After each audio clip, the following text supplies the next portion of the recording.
Soccer fans, Soccer 605 here with Coach Dave Dancler, the head coach of the Washington Warriors. Coach, thanks for spending a little time with us today. Sure, thanks for coming over.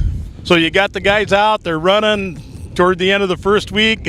Looks like you got a pretty big crew here. How they looking so far to you? You know, we're still going through tryouts. Today's day 4. So we're getting a little closer to knowing a little bit about these guys. We have about 45 guys out, and we're going to keep about 36. So we're trying to make that decision. It's due by Saturday noon. So that's probably our biggest challenge. But I like what we have seen so far. You know, when I was coaching high school, that was always the worst, most agonizing thing for me was telling which players goodbye.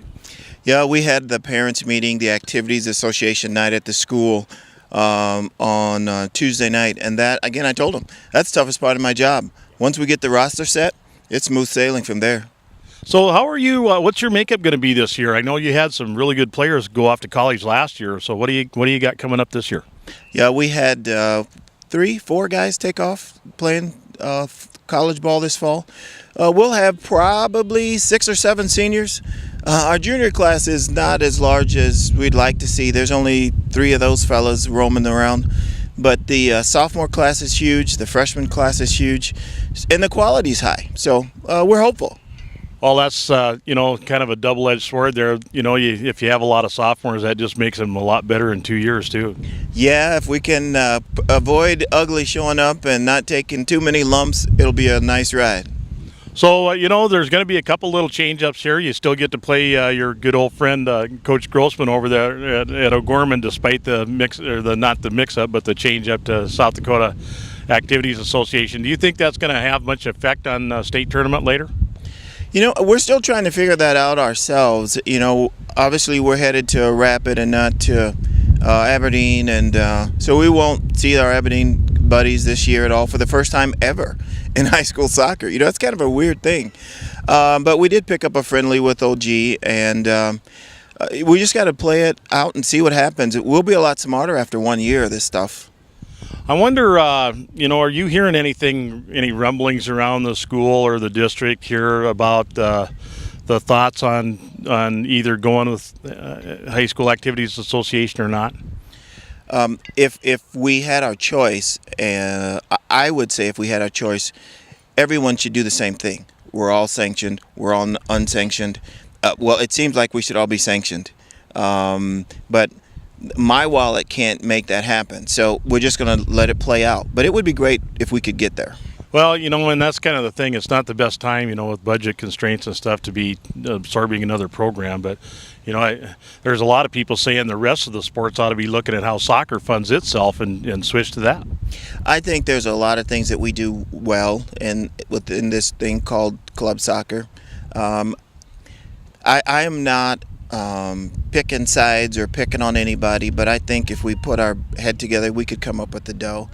There are a lot of different ways to make it happen, and I'm not necessarily suggesting that the government pay for everything. So I just think there's a way to get it done because there's interest there. If there's a will, there's always a way. So when do you open up, and where, and who against? We're going to travel to Pierre, I think, on the 17th. I believe that's the right date, a Saturday. We go there and we play in the bowl, and we hope to come out alive. The next match, I think our next match is then we turn around the next week and head to Spearfish, maybe. So we get a couple of tough matches right out of the chute. Yeah, people are, the preseason polls are coming in. There's a lot of people looking at Spearfish for that upper part. I think so. They're always a quality team, well coached. The guys have been there forever, and the kids play hard. Those are 2 of the 3 things you need. The third is luck, but great coaching and kids play hard. Yeah, and they have since Ronnie Tice moved out there. They've developed such a great soccer culture in that town. It's just everywhere you go, they're playing soccer. Yep, and I think again, our boys played together years ago, Tice and I, and maybe 10, 12 years ago, and it's just been a high quality program all the way through. Well, we hope that you continue on with your high-quality program here at Washington. You've got a good, solid program year after year after year. I know back when I was coaching, you were probably the guy I hated worst to play because he always made such great halftime adjustments. Well, we enjoy playing the game. You know, if you saw the USA women play today, man, we could go through a brick wall after watching that tape. So if we could just if we could teach a way to catch that sort of vision, that the game never stops till the clock is out. I don't care if it's the 123rd minute. And today we held on for a 2-1 victory over a really tough opponent in China. It's just like, how do you teach that to 14 through 17-year-olds? You know, we're talking about grown women, but just to get the fire started in the heart of a 14 to 17-year-old and then watch them play as they go through their college career, it's pretty cool. Well, those kids all came from somewhere, you know, and every one of those kids, women now have had to fight and scratch and claw for a job sometime along the way, so I'm sure that's a big part of it.